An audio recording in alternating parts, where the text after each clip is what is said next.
Are there any general ethical principles that apply everywhere, all across the globe, or are they relativized and localized in particular countries and cultures and even ethnic groups?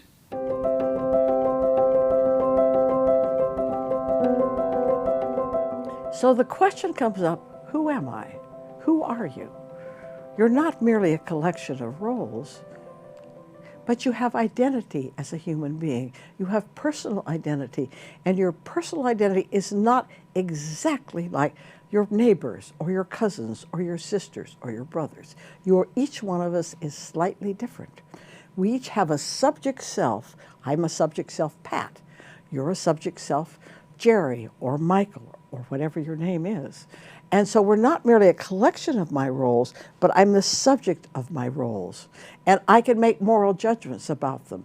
I can say, being a mother is too difficult when I have a child fighting with me. Or being a child is difficult when I have a nasty mother. And you can see that.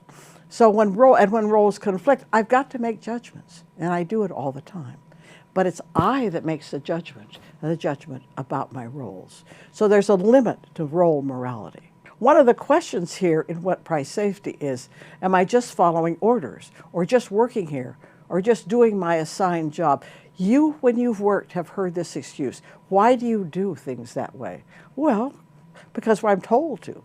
Well, you're just following orders and just exercising your role, but you need to ask questions about that. And in what price safety, that's the question Stan has to ask. Is he going to enforce the Motorola principles or the Nambuian culture? But he doesn't have to follow the rules of his role at Motorola. He can choose, and that's what's important. So this brings us then to another form of relativism, social group relativism. So as managers, do we have obligations always to follow the norms of my social group? Think about all your social groups you belong to. So I have my friends, my religion, I have the people I work with, I have my family. Which ones of those rules should I follow? And think about that. Because just because everybody does it make it right? For example, and this is a bad example, I'm sorry, slavery was an accepted practice, the norm in many nations. So we have to ask the question, just because everybody does it, is it right? And you know that from school when everybody sort of got on a thing and did it. But was it right? Not always. And let me take a more broader example. For centuries, slavery was the norm. It was the right thing to do to have different ethnic groups held in slavery, in captivity. But is that right? We would never say it was right, even though it was a standard practice. So there are two important distinctions we want to make here. The distinction between an accepted practice, which is common practice, and what is considered acceptable or the right thing to do. And we make those judgments all the time. We make those judgments when we start judging our social groups. So we appeal to more general standards, not the same old ones. So Stan, back at Motorola again, has to decide whether Motorola's principles of no physical abuse is an absolute principle, a principle that should apply all across Motorola and all across other places, or is it just very specific to Motorola? So is it as a general principle and always the right thing to do? So how do we make moral judgments? We do it all the time. You do that when you get up in the morning. Is this the right thing? Is this the wrong thing? What about my cousin? What she did last night I don't like? We do it all the time. We make these judgments. And so the question is, are any of these differences irresolvable? Can there be any cross-cultural judgments? Are there any universal values?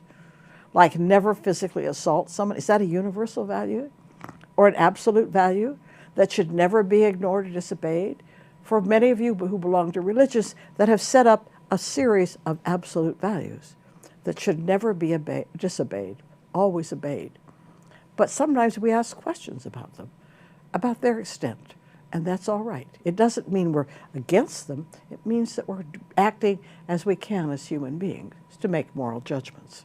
So the challenge of cultural relativism, if there are various customs and moral standards in different cultures, we can describe these differences easily, But even if we're describing them, we want to have an ability to criticize other behaviors. Now, of course, the famous example in ethics is Hitler. Hitler was just a bad person. And you would all agree. He was a nasty person. He created the Holocaust that killed 6 or 7 million people. And you want to say, no, that was wrong. That was wrong in Germany. That was wrong anywhere. And we want to be able to say that. We want to be able to make some judgments about some things that are just wrong, period. So how do we do that? So what we do is we began to think about what principles cross over. What principles can we apply? So let's think back. Remember last week we did the Bayer Crop Science case. Bayer Crop Science is a German company, right? But if there's only relativism values, it cannot judge whether child labor is wrong. But Bayer decided child labor is wrong anywhere, anytime. And maybe they're correct. So moral absolutism says there's some values, there's some principles that apply everywhere. So Bayer Crop Science illustrates a form of moral absolutism, that there's some actions which are right and others are wrong, no matter where they are. Slavery is wrong, period. Hitler was a really, really bad guy, period. Bayer is saying child labor starting from 6 to 14 is wrong. It's wrong in Germany, it's wrong in India, it's wrong wherever, even though it may be practiced, and even though it may be a standard custom. So that gives us to the question of values. There are universal values, but is there one set? Probably not. Probably they're candidates for universal values. And we often change our minds. Think about the environment for a minute, about which we're not, unfortunately, going to talk in this course. Until recently, nobody thought much about the environment, the natural environment. But today, we think destroying the natural environment is wrong.